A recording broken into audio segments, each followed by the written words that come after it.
오늘은 권영철의 Y뉴스로 문을 열죠. 어서 오세요, 권영철 선임 기자. 안녕하십니까. 지난번에도 그러시더니 오늘도 문의가 꽤 많이 들어왔어요. 네. 이거 앞에 연설 방송국에서 임의로 틀어주는 거냐?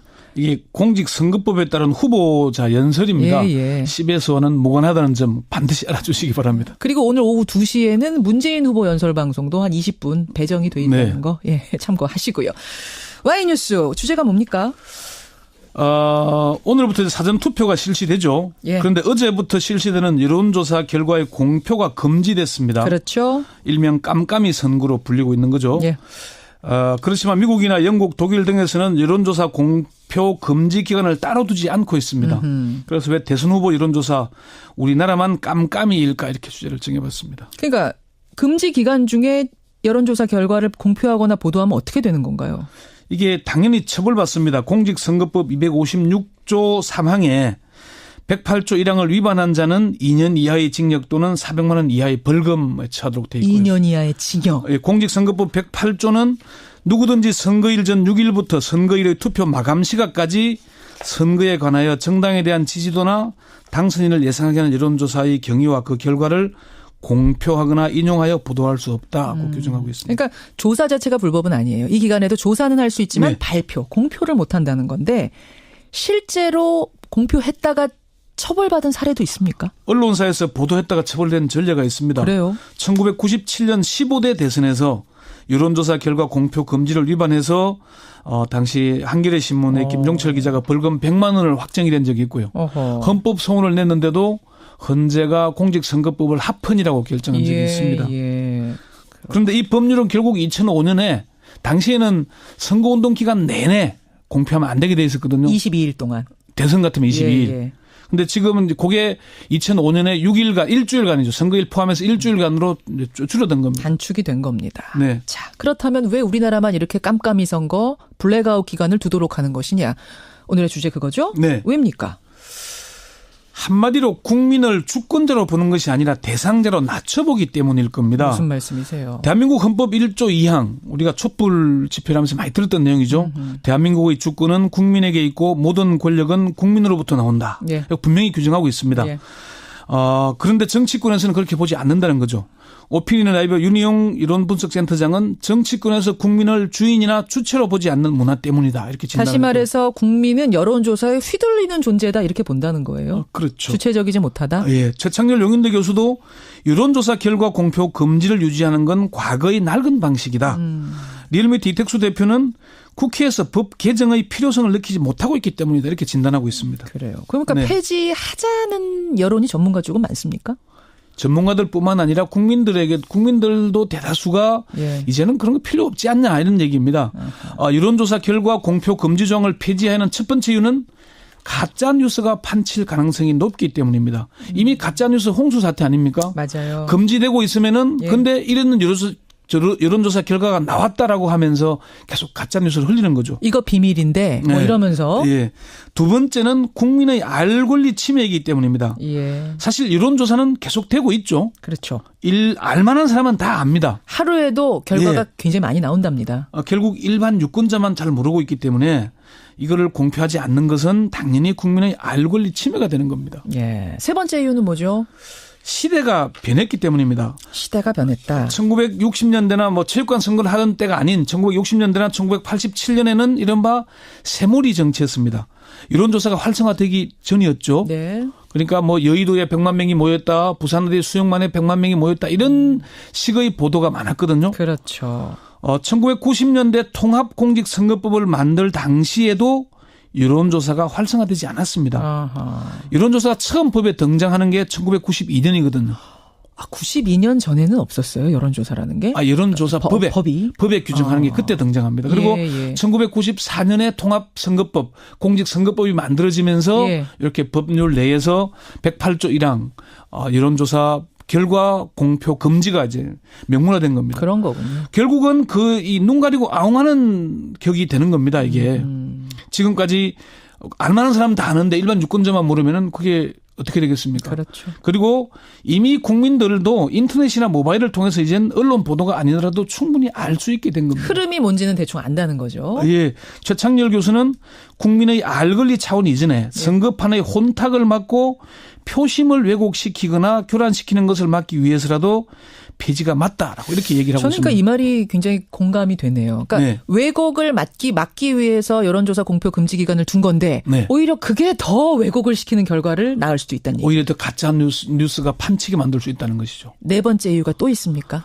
한 가지 덧붙이자면은 여론조사 회사들이 좀 더 긴장하게 될 겁니다. 지금까지는 6일 전에 끝나니까 그 일주일 사이에 여론 추세가 변했다라고 변명할 수 있잖아요. 그러네요. 그런데 마지막 날까지 공표가 되면은 누구 기관 신뢰도 낮구나, 형편 없구나라고 얘기를 들을 테니까 오히려 그 변명을 못 하게 되는 겁니다. 그런 이유도 있습니다. 네. 여러분 6일간의 여론조사 공표 금지 기간 어떻게 생각하세요? 근데 이게 여론을 좀 들어보니까 예. 폐지하자는 쪽이 상당히 많은데 예. 폐지 외에도 한 이틀 정도는 뭐 금지하자. 그 프랑스가 지금 그렇게 하고 있거든요. 더 줄이자. 선거일과 선거일 전날에는 공표하지 못하도록 그러니까, 하자. 예. 이런 얘기가 있고 캐나다가 이틀 전 공표 금지였는데 당시에 캐나다 연방 최고재판소가 결정한 것을 보면은 국민들의 건전한 상식을 믿어야 한다. 이렇게 얘기를 합니다. 우리도 이제는 국민들의 의식이 촛불 시위에서 우리가 받지 않습니까? 예. 국민의 주권 의식이 그만큼 향상됐기 때문에 이제는 알겠습니다. 폐지해야 되지 않느냐. 그게 대세 같습니다. 하지만 또 한편으로는 최경주님의 반론도 있어요. 여론조사가 폐해도 있지 않습니까? 그것도 생각해야 된다. 뭐 이런 거 균형 있게 생각해서 다시 한번 논의의 장에 올릴 필요는 있겠군요. 그렇습니다. 권영철 선임 기자 수고하셨습니다. 네. 국회에서 법 개정의 필요성을 느끼지 못하고 있기 때문이다. 이렇게 진단하고 있습니다. 그래요. 그러니까 네. 폐지하자는 여론이 전문가 쪽은 많습니까? 전문가들뿐만 아니라 국민들도 대다수가 예. 이제는 그런 거 필요 없지 않냐 이런 얘기입니다. 여론조사 결과 공표 금지 조항을 폐지하는 첫 번째 이유는 가짜 뉴스가 판칠 가능성이 높기 때문입니다. 이미 가짜 뉴스 홍수 사태 아닙니까? 맞아요. 금지되고 있으면은 예. 근데 이런 여론조사 결과가 나왔다라고 하면서 계속 가짜 뉴스를 흘리는 거죠. 이거 비밀인데 뭐 네. 이러면서 예. 두 번째는 국민의 알 권리 침해이기 때문입니다. 예. 사실 여론조사는 계속되고 있죠. 그렇죠. 알만한 사람은 다 압니다. 하루에도 결과가 예. 굉장히 많이 나온답니다. 결국 일반 유권자만 잘 모르고 있기 때문에 이거를 공표하지 않는 것은 당연히 국민의 알 권리 침해가 되는 겁니다. 예. 세 번째 이유는 뭐죠? 시대가 변했기 때문입니다. 시대가 변했다. 1960년대나 뭐 체육관 선거를 하던 때가 아닌 1960년대나 1987년에는 이른바 새몰이 정치였습니다.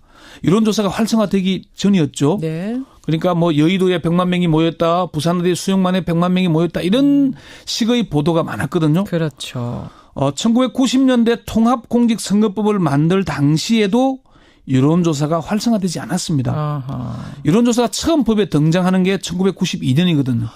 92년 전에는 없었어요, 여론조사라는 게? 여론조사 법에 규정하는 게 그때 등장합니다. 그리고 1994년에 통합선거법, 공직선거법이 만들어지면서 예. 이렇게 법률 내에서 108조 1항 여론조사 결과 공표 금지가 이제 명문화된 겁니다. 그런 거군요. 결국은 이 눈 가리고 아웅하는 격이 되는 겁니다, 이게. 지금까지 알만한 사람 다 아는데 일반 유권자만 모르면은 그게 어떻게 되겠습니까? 그렇죠. 그리고 이미 국민들도 인터넷 10조 3항에 108조 1항을 위반한 자는 2년 이하의 징역 또는 400만 원 이하의 벌금에 처하도록 되어 있고요. 2년 이하의 징역. 공직선거법 108조는 누구든지 선거일 전 6일부터 선거일의 투표 마감 시각까지 선거에 관하여 정당에 대한 지지도나 당선인을 예상하게 하는 여론조사의 경위와 그 결과를 공표하거나 인용하여 보도할 수 없다고 규정하고 있습니다. 그러니까 조사 자체가 불법은 아니에요. 이 기간에도 조사는 할 수 있지만 네. 발표, 공표를 못한다는 건데 실제로 공표했다가 처벌받은 사례도 있습니까? 언론사에서 보도했다가 처벌된 전례가 있습니다. 그래요? 1997년 15대 대선에서 여론조사 결과 공표 금지를 위반해서 당시 한겨레 신문의 김종철 기자가 벌금 100만 원을 확정이 된 적이 있고요. 헌법 소원을 냈는데도 헌재가 공직선거법을 합헌이라고 결정한 적이 있습니다. 예. 그런데 이 법률은 결국 2005년에 당시에는 선거운동 기간 내내 공표하면 안 되게 돼 있었거든요. 22일 동안. 대선 같으면 22일. 예. 근데 지금은 그게 2005년에 6일간, 일주일간이죠. 선거일 포함해서 일주일간으로 줄어든 겁니다. 단축이 된 겁니다. 네. 자, 그렇다면 왜 우리나라만 이렇게 깜깜이 선거, 블랙아웃 기간을 두도록 하는 것이냐. 오늘의 주제 그거죠? 네. 왜입니까? 한마디로 국민을 주권자로 보는 것이 아니라 대상자로 낮춰보기 때문일 겁니다. 무슨 말씀이세요? 대한민국 헌법 1조 2항 우리가 촛불 집회를 하면서 많이 들었던 내용이죠. 대한민국의 주권은 국민에게 있고 모든 권력은 국민으로부터 나온다. 예. 분명히 규정하고 있습니다. 예. 그런데 정치권에서는 그렇게 보지 않는다는 거죠. 오피니언 라이브 윤희용 이론분석센터장은 정치권에서 국민을 주인이나 주체로 보지 않는 문화 때문이다. 이렇게 진단을 다시 말해서 국민은 여론조사에 휘둘리는 존재다 이렇게 본다는 거예요. 그렇죠. 주체적이지 못하다. 예, 최창렬 용인대 교수도 여론조사 결과 공표 금지를 유지하는 건 과거의 낡은 방식이다. 리얼미터 이택수 대표는 오늘은 권영철의 와이뉴스로 문을 열죠. 어서 오세요, 권영철 선임 기자. 안녕하십니까. 지난번에도 그러시더니 오늘도 문의가 꽤 많이 들어왔어요. 네. 이거 앞에 연설 방송국에서 임의로 틀어주는 거냐? 이게 공직선거법에 따른 후보자 연설입니다. 예. 10에서는 무관하다는 점 반드시 알아주시기 바랍니다. 그리고 오늘 오후 2시에는 문재인 후보 연설 방송도 한 20분 배정이 돼 있다는 거 참고하시고요. 와이뉴스 주제가 뭡니까? 오늘부터 이제 사전 투표가 실시되죠. 예. 그런데 어제부터 실시되는 여론조사 결과의 공표가 금지됐습니다. 그렇죠. 일명 깜깜이 선거로 불리고 있는 거죠. 예. 그렇지만 미국이나 영국, 독일 등에서는 여론조사 공표 금지 기간을 따로 두지 않고 있습니다. 그래서 왜 대선 후보 여론조사 우리나라만 깜깜이일까 이렇게 주제를 정해봤습니다. 그러니까 금지 기간 중에 여론조사 결과를 공표하거나 보도하면 어떻게 되는 건가요? 이게 당연히 처벌받습니다. 공직선거법 256